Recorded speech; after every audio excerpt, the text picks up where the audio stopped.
ضرب اللہ مثلا قریۃ، اللہ تعالیٰ نے اس بستی کی مثال کو بیان کیا ہے، کانت آمنۃ مطمئنۃ، کہ جس بستی کو اللہ پاک نے امن کے ساتھ اطمینان بھی عطا کیا ہوا ہے،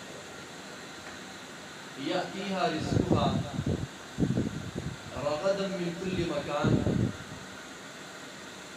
اس بستی کو اللہ کی طرف سے صبح و شام رزق بھی عطا کیا جاتا ہے۔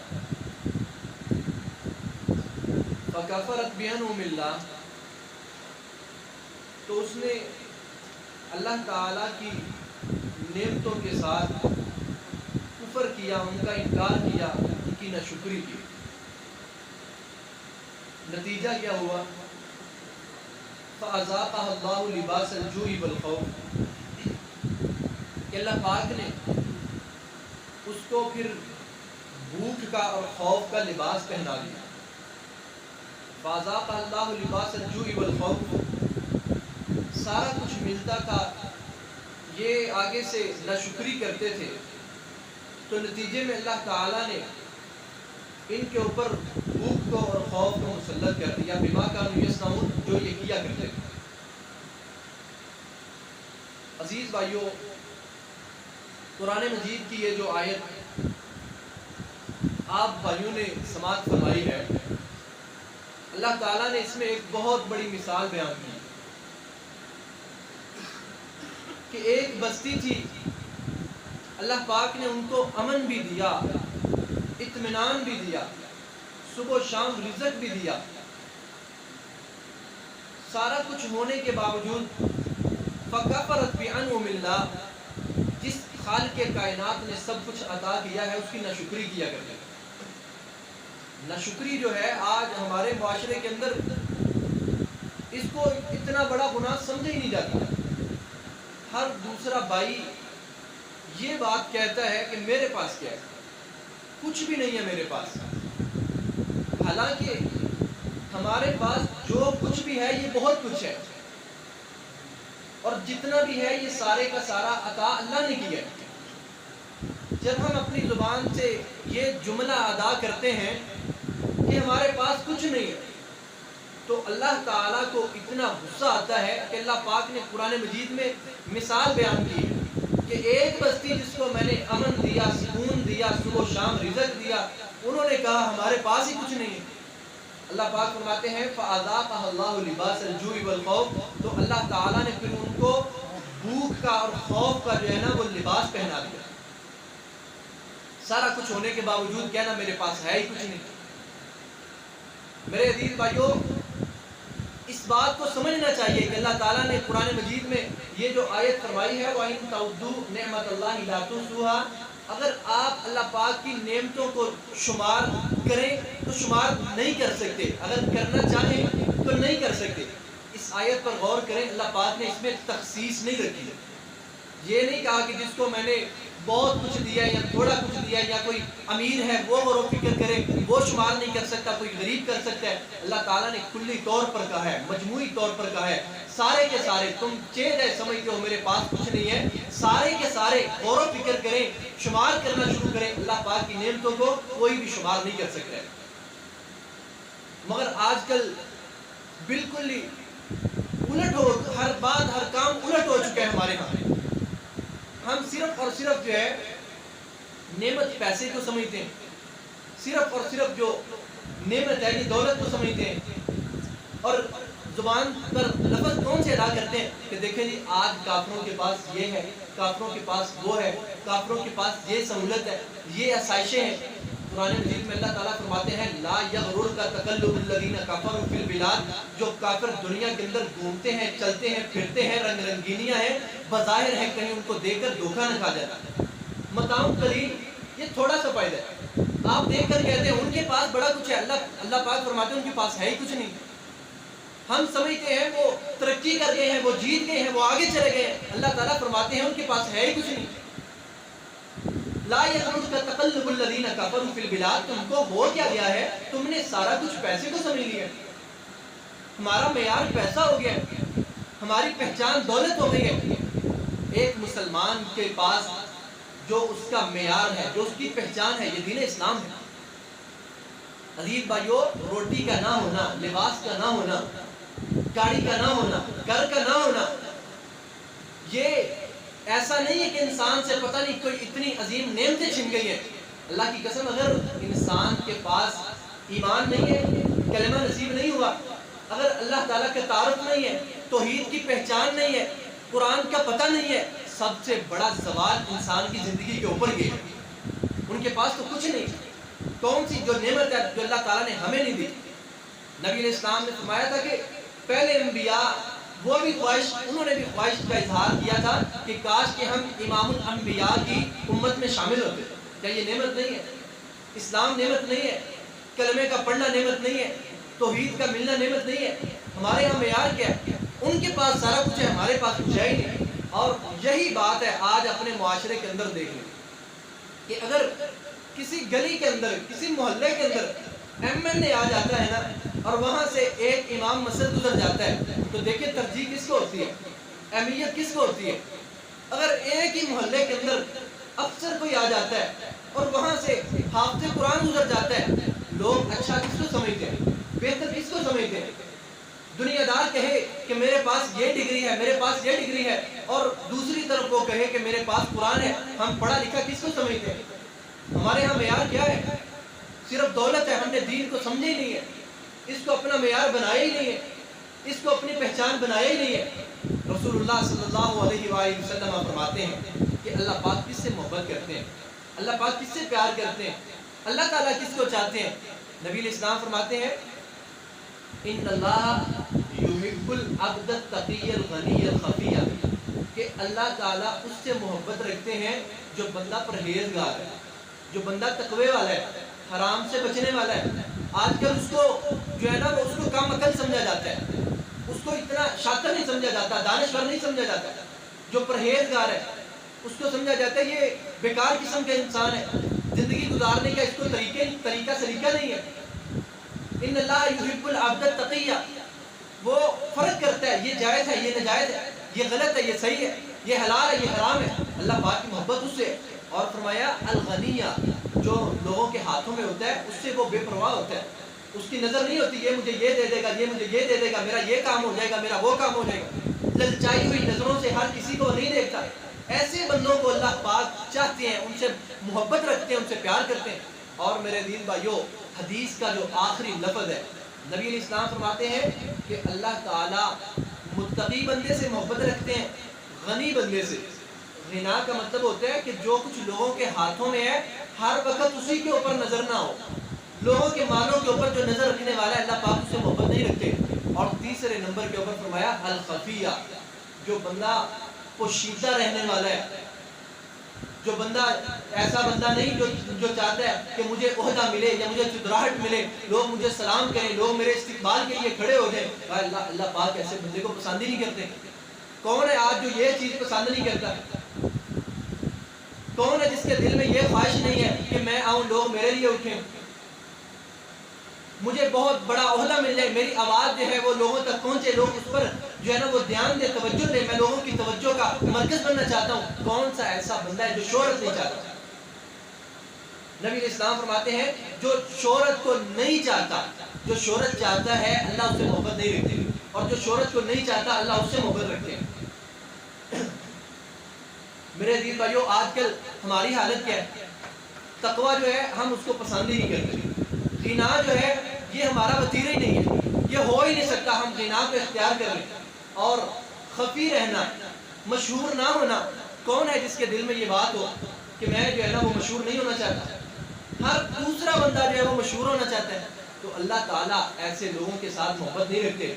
ہمارا معیار ایسی چیزیں میرے عزیز بھائیوں نہیں ہونا چاہیے۔ نبی صلی اللہ علیہ وآلہ وسلم نے فرمایا، صحیح بخاری کی یہ حدیث ہے، نبی علیہ السلام فرماتے ہیں آپ نے قسم اٹھائی ہے کہ میں اللہ کی قسم اٹھا کر کہتا ہوں مجھے اس بات کا ڈر نہیں ہے کہ تمہارے اوپر بھوک آ جائے یا تم بھوک سے مر جاؤ۔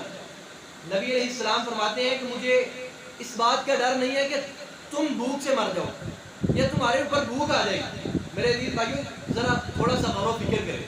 بچہ چھوٹا ہوتا ہے، والدین کو اس کی فکر ہوتی ہے، اس کی پڑھائی کی فکر ہوتی ہے، فکر ہوتی ہے کہ اس کو یہ تعلیم دلوا دیں، اس کو ڈاکٹر بنوا دیں، اس کو یہ پڑھا دیں، اس کو وہ پڑھا دیں. کس وجہ سے؟ کہ یہ کل کو کسی کے آگے اپنا ہاتھ نہ پھیلائے، اس کے پاس پیسے ہو، دولت ہو. اگر دنیا کی طرف جائے گا دل میں فقر آتا ہے، غربت آ جاتی ہے. ہم جو ہے نا اپنی اولاد کے بارے میں سوچ ہی نہیں سکتے ایسا کہ میرا بچہ ہو، اس نے دین پڑھا ہوگا، کل کو اس کے پاس پیسے نہیں ہوں گے تو یہ کسی کے آگے ہاتھ پھیلائے گا. لوگوں کے پاس گاڑیاں ہوں گی، اس کے پاس اچھے برانڈ کے کپڑے نہیں ہوں گے. یہ ہماری فکر ہے، یہ ہماری سوچ ہے. نبی علیہ السلام فرماتے ہیں اللہ کی قسم مجھے اس بات کا ڈر نہیں ہے کہ تم پر بھوک آ جائے گی یا تم بھوک سے مر جاؤ. اور کیا فرمایا؟ کہا مجھے اس بات کا ڈر لگتا ہے کہ کہیں تم پر رزق کشادہ نہ کر دیا جائے. مجھے اس بات کا ڈر لگتا ہے کہیں تمہارے اوپر دنیا کو کھول نہ دیا جائے. آج جس کے اوپر دنیا کو کھول دیا جائے نا، نبی علیہ السلام کی سیرت کو سمجھے. آج جس پر دنیا کو کھول دیا جائے، اس کو مال و متاع عطا کر دیا جائے، لوگ سمجھتے ہیں اس کے کیا کہنے، اس کے بارے نیارے ہو گئے ہیں، ساتوں گھی میں پڑی ہیں، اس کے کیا کہنے ہیں، بہت کچھ دے دیا، اس کی قسمت کے کیا کہنے. نبی علیہ السلام فرماتے ہیں مجھے اس بات سے ڈر لگتا ہے کہ تم پر دنیا کھول نہ دی جائے. عزیز بھائیوں کیا کبھی ہم نے اس بات کے اوپر غور و فکر کی ہے؟ سچی بات ہے، آپ جب گھومتے ہیں اللہ تعالیٰ نے عطا کیا ہوا ہے، اللہ تعالیٰ شکر کرنے کی توفیق دیں. مگر جن کے پاس اتنا کچھ نہیں ہے، جب وہ لوگوں کی اعلیٰ چیزوں کو دیکھتے ہیں تو الحمدللہ پڑا کرتے ہیں. جتنا کم ہے اتنا حساب کم دینا پڑے گا. ایک روایت میں آتا ہے کہ صحابہ کرام نے عبد الرحمن بن عوف رضی اللہ تعالیٰ عنہ کے بارے میں آتا ہے کتنے سالوں بعد عبد الرحمن بن عوف جنت میں گئے. صحابہ کرام نے پوچھا اے عبد الرحمن تم اتنی لیٹ کیوں آئے ہو؟ نبی علیہ السلام نے فرمایا تھا کہ عبد الرحمن جو ہے یہ چھلانگ مار کر جنت میں داخل ہوگا، یعنی اتنی خوشی کے ساتھ یہ جنت میں جائے گا. تو صحابہ کرام کہہ رہے ہیں کہ عبد الرحمن تم اتنی لیٹ کیوں آئے ہو جنت میں؟ تو عبد الرحمن بن عوف کہتے ہیں کہ میں اپنا مال کا حساب کتاب دے رہا تھا. تو آج اس پر دنیا کو کھول دیا جاتا ہے، ہم سمجھتے ہیں اس کی عزت بھی کیا کہتے ہیں. عزیز بھائیو جہاں پر یہ چیز نعمت ہے وہاں پر بہت بڑی آزمائش ہے. ہماری نظر صرف ایک چیز کے اوپر نہیں ہونی چاہیے، ہمارا معیار صرف پیسہ نہیں ہونا چاہیے. ہمارا معیار، ہماری پہچان دین اسلام ہے، ہماری پہچان توحید ہے، ہماری پہچان قرآن ہے. اس سے بڑھ کر دنیا کے اندر نہ کوئی نعمت ہے نہ ہو سکتی ہے. رسول اللہ صلی اللہ علیہ وسلم ارشاد فرماتے ہیں کہ مجھے اس بات کا ڈر نہیں ہے کہ تم پر بھوک آ جائے گی، میں اس بات سے ڈرتا ہوں کہ کہیں تم پر دنیا کھول نہ دی جائے. اور پھر جب دنیا کھول دی جائے گی تم اس میں دلچسپی رکھو گے، تم اس میں پھنس جاؤ گے. اور فرمایا پھر تم بھی پہلے لوگوں کی طرح ہلاک کر دیے جاؤ، پھر تم بھی پہلے لوگوں کی طرح ہلاک کر دیے جاؤ. رسول اللہ صلی اللہ علیہ وآلہ وسلم صحابہ کرام کو بیان فرماتے ہیں اے میرے صحابہ مجھے یہ بتائیں کہ ایک شخص دریا کے اندر اپنی انگلی کو داخل کرتا ہے، اپنی انگلی کو داخل کرنے کے بعد اس کو نکالتا ہے، اس کی انگلی کے ساتھ کتنا پانی لگتا ہے، کتنا پانی اس کی انگلی کے ساتھ لگتا ہے. نبی علیہ السلام فرماتے ہیں جتنا پانی اس کی انگلی کے ساتھ لگا ہے یہ دنیا ہے، باقی دریا آخرت ہے. آج آخرت کی فکر ہی نہیں ہے. آج آخرت کو ہم اپنا معیار ہی نہیں سمجھتے. ہم سمجھتے ہیں پیسہ ہو دولت ہو سب کچھ ہے، اور اگر پیسہ نہ ہو دولت نہ ہو کچھ بھی نہیں ہے. آج بازار میں جا کر دیکھ لیں، کسی دکاندار سے مل کر دیکھ لیں، صبح سے لے کر دوپہر تک اگر وہ بیٹھے ہوئے کوئی کسٹمر نہیں آیا آپ کو کیا کہیں گے؟ بس جی ویران ہو گیا سارا کام، کاروبار برباد ہو گئے. اور اگر یہاں پر فجر کی نماز ہو، کسی مسجد میں فجر کی نماز ہو، تھوڑے سارے لوگ ہوں، کیا کبھی کسی نے گلہ کیا ہے، اعتراض کیا ہے کہ یار مسجد خالی ہے، ہمیں خوف نہیں آتا، یہ ہم کیسے مسلمان ہیں کہ اللہ کا گھر بھی بات نہیں کر سکتے؟ ہمیں اس بات کا خدشہ نہیں ہوتا کیونکہ مسجد جو ہے یہ ہمارا معیار ہی نہیں ہے، یہ ہماری پہچان ہی نہیں. مسجد مدرسہ دین یہ ہماری پہچان ہی نہیں ہے، یہ ہمارا معیار ہی نہیں ہے. میرے عزیز بھائیو آخرت کو سمجھا گیا. نبی علیہ السلام نے فرمایا تھا لا تنسب العظیمتین، دو عظیم چیزیں ہیں ان کو بھولے ہی نہ کرو، ہر وقت ان کو یاد کیا کرو، ہر وقت ان کو یاد رکھا کرو. ایک جنت ایک جہنم ہے، اور ہمارا معیار بھی یہی ہے، ہم نے زندگی بسر بھی ایسے کرنی ہے. عمر بن عبدالعزیز رحمہ اللہ ایسے امیر ترین خاندان سے ان کا تعلق تھا، اور اپنی شاہانہ اور فاخرانہ زندگی کے اندر عمر بن عبدالعزیز رحمہ اللہ کہا کرتے تھے، جو آج کے ہر مسلمان کی سوچ ہے، وہ کہتے تھے کہ کپڑے جو لباس ہے، جو کپڑے ہیں، یہ پہننے سے پرانے نہیں ہوتے، یہ دکھنے سے پرانے ہوتے ہیں۔ لباس پہننے سے پرانا نہیں ہوتا، لباس دکھنے سے پرانا ہوتا ہے۔ آج ہماری حالت بھی سیم یہی ہے کہ یہ جو کپڑا ہے، یہ میں نے فلاں شادی کے موقع پہ پہنا تھا، اب بھی یہی پہن کر جاؤں گا۔ یہ جو لباس ہے فلاں عید پر پہنا تھا، اب بھی لوگوں کے سامنے اس لباس کے اندر جاؤں گا۔ کتنا ڈر لگتا ہے لوگوں کے سامنے پچھلے لباس میں جاتے ہوئے کہ یہ لباس، یہ جوتے، اور یہ بھی دیکھیں لوگ محفلوں میں جاتے ہیں، مجلسوں کے اندر جاتے ہیں، اچھے مہنگے۔ ایک بزرگ ہمیں ادھر درس دے رہے تھے، وہ کہتے تھے میں نے 15,000 کا جوتا لیا، آپ بھی اتنا مہنگا جوتا لو۔ لوگوں میں ایک پہچان بنتی ہے، لوگ آپ کی بات کو سنتے ہیں، آپ کی دعوت کو قبول کرتے ہیں، وگرنہ تمہاری بات کو کوئی توجہ ہی نہیں دے گا۔ یہ کیسی بات ہے؟ نبی صلی اللہ علیہ وآلہ وسلم نے فرمایا، کہا کہ اللہ کے بندوں میں سے کچھ بندے ایسے ہیں ان کے بال پراگندہ ہوتے ہیں، بال بکھرے ہوئے ہوتے ہیں۔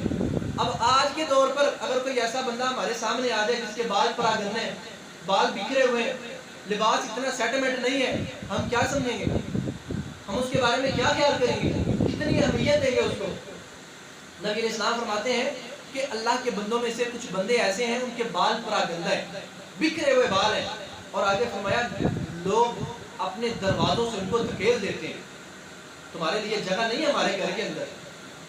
اگر آج کوئی دین والا کسی صاحب ثروت کو اس کے گھر میں ملنے کے لیے چلا جائے، جا کر بیل دیتا ہے، آگے سے صاحب باہر آتے ہیں تو آ کر کیا کہتے ہیں؟ جی آپ کو کیا کام ہے؟ جو بات کرنی ہے یہیں پہ کر لیں، اندر مہمان بیٹھے ہوئے ہیں، اندر مہمان بیٹھے ہوئے ہیں، ہمارے دروازے آپ کے لیے نہیں کھل سکتے۔ مہمانوں سے پوچھیں کہ بتائیں آپ نے کیا کھانا ہے، کیا چاہتے ہیں آپ، کون سی چیز پسند کرتے ہیں؟ اور یہ جو بکھرے ہوئے بالوں والا ہے اس کو کہہ رہے ہیں یہیں پہ کھڑے کھڑے بات کرو، اور پھر آگے سے کہ اچھا یار آپ مجھے مسجد میں کیوں نہیں مل لیتے؟ آپ گھر میں آ گئے، آپ مجھے مسجد میں مل لیتے ہیں۔ نبی علیہ السلام فرماتے ہیں اللہ کے بندوں میں سے کچھ بندے ایسے ہیں بال بکھرے ہوئے، لوگ ان کو اپنے دروازوں سے دھکیل دیتے ہیں۔ ان من العباد لو اقسم علی اللہ لا برہ، فرمایا یہ جو بندے ہیں اگر اپنے رب کے اوپر کوئی قسم ڈال دیں تو اللہ ان کی قسم کی بھی لاج رکھتا ہے۔ لوگ اپنے دروازوں سے دھکیل دیتے ہیں۔ تم معمولی حیثیت کے آدمی ہو۔ میرے عزیز بھائیو، یہ نبی علیہ السلام نے یہ جو اتنی بڑی بات کہی ہے، اس کی وجہ کیا ہے کہ یہ جو پراگندہ بالوں والے لوگ ہیں، بکھرے ہوئے بالوں والے لوگ ہیں، جن کو ہم اتنی اہمیت کا نہیں سمجھتے، ان کا معیار دین ہے، ان کا معیار اسلام ہے، ان کا معیار توحید ہے، ان کا معیار قرآن ہے۔ اور یہی وہ بات تھی کہ نبی علیہ السلام ایک شخص کے پاس تشریف فرما تھے، پاس سے ایک شخص گزرا، نبی علیہ السلام فرماتے ہیں کہ آپ کا اس کے بارے میں کیا خیال ہے، کیا خیال رکھتے ہیں آپ اس کے بارے میں؟ تو آگے سے وہ شخص کہنے لگا اللہ کے نبی یہ قوم کے شرفاء میں سے بہت عزت دار آدمی ہے، اور دوسری بات کہنے لگا یہ اتنا عزت دار آدمی ہے کہ اس کی بات کو مانا جاتا ہے، ترجیح دی جاتی ہے، اگر یہ کسی کی سفارش کرتا ہے اس کی سفارش کو قبول کیا جاتا ہے، کوئی بات کہتا ہے اس کی بات کو تسلیم کیا جاتا ہے، اگر یہ کسی کو نکاح کا پیغام بھیجتا ہے اس کے پیغام کو قبول کیا جاتا ہے۔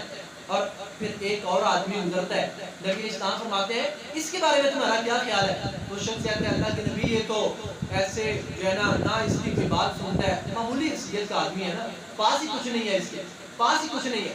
یعنی دیکھیں، سوچ دیکھیں کہ دولت نہیں ہے تو پاس ہی کچھ نہیں ہے، دولت نہیں ہے تو کچھ کوئی حیثیت ہی نہیں ہے، معمولی حیثیت کا آدمی ہو گیا۔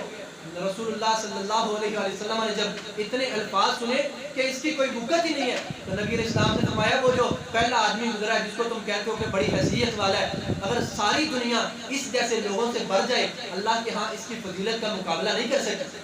جس کو تم چھوٹا سمجھتے ہو، جس کو تم سمجھتے ہی کچھ نہیں ہو، تو میرے عزیز بھائیو لوگوں کو آپ ہمارا جو معیار ہے لوگوں کے اندر وہ دین اسلام ہونا چاہیے۔ دین اسلام، میں آپ کو اس سے دکھ کی ایک بات بتاتا ہوں کہ ہم اسلام کو کیسے ٹھکراتے ہیں، ہم اسلام کو مسل کیسے کرتے ہیں۔ اور اللہ پاک نے جو کہا کہ وہ بستی جس نے میری نعمتوں کا انکار کیا اور میری نعمتوں کی ناشکری کی ہے، میں نے اس پر بھوک مسلط کر دی، میں نے اس پر خوف مسلط کر دیا۔ اسی طرح نبی علیہ السلام مثال بیان کرتے ہیں۔ اور میرے عزیز بھائیو یہ دیکھیں ہمارے معاشرے کے اندر کیا ہوتا ہے، اللہ تعالیٰ نے ہمیں بہت کچھ دیا ہوا ہے، اللہ پاک نے ہمیں بہت کچھ دیا ہوا ہے، مگر ہم اللہ کی نعمتوں کی ناشکری کیسے کرتے ہیں؟ ایک زندہ مثال ہے جو معاشرے کے اندر کثرت کے ساتھ پائی جاتی ہے. وہ کیسے ہے؟ کوئی مسلمان بوتل پیتا ہے یا چائے پیتا ہے یا جوس پیتا ہے، جب پی کر چھوڑے گا اتنا سا اس کے بیچ میں چھوڑ دے. سارا کیوں نہیں پیا؟ یہ ایک سٹائل ہے، ہمارا معیار ہے، پہچان ہے. اگر کوئی غریب ہوتا وہ سارے کا سارا پی لیتا. یہ چودھری صاحب، یہ امیر صاحب ہے، نواب صاحب ہے، انہوں نے اتنا چھوڑ دیا. کس لیے چھوڑا ہے؟ یہ کس کے لیے چھوڑا ہے؟ ایک گلاس جوس کا تھا، یہ جو آخر میں آپ چھوڑ رہے ہیں کس لیے چھوڑ رہے ہیں؟ یہ فیشن ہے، یہ سٹائل ہے. ہم سنت کو ترجیح نہیں دیتے. نبی علیہ السلام کا ایک صحابی وہ خسرو پرویز کے دربار میں بیٹھ کر کھانا کھا رہا ہے، بادشاہ کے دربار میں بیٹھ کے کھانا کھا رہا ہے. ایک لقمہ دسترخوان کے اوپر گر جاتا ہے. یہاں پر تو کتنا کتنا سالن، کتنا کتنا کھانا جو منہ میں جانا ہوتا ہے وہ گٹر کی نظر کر دیتے ہیں. کتنی کتنی چیزوں کو تباہ و برباد کر دیتے ہیں. کہ اللہ کی نعمتوں کی نہ شکری نہیں ہے تو اور کیا ہے؟ وہ صحابی کھانا کھا رہا تھا، ایک لقمہ اس کے ہاتھ سے گرا، دسترخوان پہ گر گیا. اس نے صحابی نے اس لقمے کو اٹھایا اور اپنے منہ میں ڈال دیا. لوگ کہنے لگے تمہیں پتہ نہیں ہے وہ بادشاہ ہے، وہ ناراض ہو جائے گا ایسے. تمہیں پتہ نہیں دیہات سے آنے والے، جنگل سے آنے والے صحرائے اور بدو اور دیہاتی ہو، تمہیں پتہ نہیں ہے کہ کھانا کس طرح کھاتے ہیں؟ ایک لقمہ نیچے سے دسترخوان سے اٹھا کر اپنے منہ میں ڈال رہے ہو اور پاس بادشاہ بیٹھے ہوئے ہیں. تو اس نے آگے سے کہا ہاں اس کی کیا قدر ہے، میں رسول اللہ صلی اللہ علیہ وسلم کی سنت پر عمل کرنے والا ہوں. یہ کون ہوتا ہے میں اس کی بات کو تردید دوں؟ یہ کون ہوتا ہے میں اس سے ڈگمگا دوں یا اس سے میں خوف کھا دوں؟ عزت اور بےزتی اس کے ہاتھ میں ہے. عزت ذلت کا مالک یہ ہے. وَلِلَّهِ الْعِزَّةُ وَلِرَسُولِهِ وَلِلْمُؤْمِنِينَ. آج نعمتوں کی ناشکری کی جاتی ہے، تھوڑا تھوڑا چیزوں کو چھوڑ دیا جاتا ہے اپنی بھوکت بڑھانے کے لیے یا جو ہے نا وہ اپنے ایک سٹائل کو قائم کرنے کے لیے. میرے عزیز بھائیو، نبی صلی اللہ علیہ وآلہ وسلم، یہ ایک ایسا واقعہ ہے کہ رسول اللہ صلی اللہ علیہ وسلم اپنے گھر سے نکلے. آگے سے دیکھا کہ ابو بکر صدیق رضی اللہ تعالیٰ عنہ ملے. کہا اے ابو بکر آپ کیوں آئے ہو، کیسے آئے ہو گھر سے؟ دوپہر کا وقت ہے، شدت کی گرمی ہے. ابو بکر آپ کیسے ہیں؟ کہ اللہ کے نبی مجھے گھر سے بھوک نہیں نکالا، گھر میں کچھ کھانے کے لیے نہیں ہے. اللہ کے نبی آپ کیسے ہیں؟ نبی علیہ السلام فرماتے ہیں کہ مجھے بھی گھر سے بھوک نہیں نکالا. اندازہ تو کریں کہ امام الانبیاء ہے صلی اللہ علیہ وآلہ وسلم اور اپنے گھر سے نکلے ہیں. اور کیوں نکلے ہیں؟ کہ گھر میں کچھ کھانے کے لیے نہیں. انبیاء کے صبر کا کوئی مقابلہ کر سکتا ہے؟ انبیاء کے صبر کو کوئی پہنچ سکتا ہے؟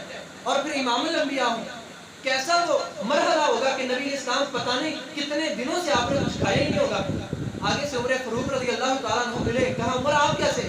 کہ اللہ کے نبی میرے گھر میں کھانے کے لیے کچھ نہیں ہے، بھوک اتنی ہے، میں اپنے گھر سے نکلا ہوں، آگے کوئی بندہ مومن مل جاتا ہے کہ مجھے کھانے کھلا دے گا. تینوں کے تینوں حضرت ابو ایوب انصاری رضی اللہ تعالیٰ عنہ کے گھر میں پہنچے. انہوں نے کھانا تیار کیا ہے. نبی صلی اللہ علیہ وسلم کھانا کھاتے ہیں. کھانا کھانے کے بعد آپ نے فرمایا ثم لتسألن یومئذ عن النعیم. ان نعمتوں کے بارے میں قیامت کے دن اللہ تم سے سوال کرے گا. عمر رضی اللہ تعالیٰ نے رونا شروع کر دیا. اللہ کے نبی بھوک نے گھر سے نکالا ہے اور یہ کھانا کھایا، اتنے دنوں کے بعد کھایا، پھر بھی اللہ تعالیٰ ہم سے نعمتوں کے بارے میں سوال کرے گا. میرے عزیز بھائیوں، کس خوشی کے اندر چیزوں کو ضائع کرتے ہیں، کس خوشی کے اندر چیزوں کو برباد کرتے ہیں. گھر میں 3 افراد ہیں اور 6 افراد کا کھانا آ جاتا ہے. کیا ہم کسی غریب کو دعوت نہیں دے سکتے؟ کسی غریب کو کھانا نہیں کھلا سکتے؟ اللہ بھی راضی ہو، اس کے دل کو بھی سکون ملے اور نعمت کا جو ہے ضیاع بھی نہ ہو.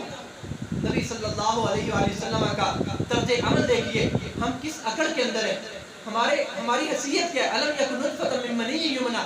انسان ایک گندے پانی کا قطرہ نہیں تھا جس سے اس کو پیدا کیا گیا. نبی صلی اللہ علیہ وآلہ وسلم جا رہے ہیں، رستے کے اندر ایک کھجور پڑی ہے، اس پر بھی کسی کا پاؤں آیا ہوا ہے. میرے عزیز بھائیو، ایک کھجور ہے، اس پر بھی کسی کا پاؤں آیا ہوا ہے. نبی علیہ السلام اس کھجور کو پکڑتے ہیں، پکڑ کر اس کو صاف کرتے ہیں. اور آپ نے کہا کہ اگر مجھے یہ ڈر نہ ہوتا کہ یہ صدقے کی ہے تو میں اس کو کھا لیتا، کیونکہ نبی علیہ السلام پر اور آپ کی آل پر اللہ تعالیٰ نے صدقے کو جو ہے نا وہ حرام قرار دیا ہوا ہے. تو نبی علیہ السلام فرماتے ہیں کہ اگر مجھے اس بات کا ڈر نہ ہوتا کہ یہ صدقے کی ہے تو میں اس کو کھا لیتا. میرے اندر کون سی ایسی عقل آ گئی ہے کہ جو چیز کھاؤں، جو پیوں، میں سٹائل سمجھ کے تھوڑا سا چھوڑ دیتا ہوں. یہ میرا معیار ہے. عزیز بھائیو، کیسا معیار ہے، کتنا دکھ ہوتا ہے. معیار کیسا ہے کہ میں تعلیم جو ہے وہ میں آکسفورڈ کی تعلیم حاصل کروں، کیمبرج یونیورسٹی کی میرے پاس ڈگری ہو، یا میری جو ہے نا وہ کینیڈا کے اندر گزرے، سوئٹزرلینڈ کے اندر گزرے، اور موت جو ہے وہ مجھے مدینے کے اندر آنی چاہیے۔ تمنا ہر مسلمان کی ہوتی ہے، اللہ تعالیٰ نیک تمناؤں کو پورا کرے، مگر یہ کیسی زندگی ہے میرے دین بھائیوں؟ اپنا معیار جو ہے وہ دین اسلام کو بنائیں، اپنا معیار جو ہے وہ اللہ تعالیٰ کے دین کو بنائیں، نبی علیہ السلام کی سنت کو بنائیں۔ سب سے برکت والے اعمال یہی ہیں، راہ نجات یہی ہے۔ اللہ تعالیٰ سے دعا ہے اللہ تعالیٰ ہمیں سننے کے بعد عمل کرنے کی توفیق عطا فرمائے۔ وآخر دعوانا الحمدللہ۔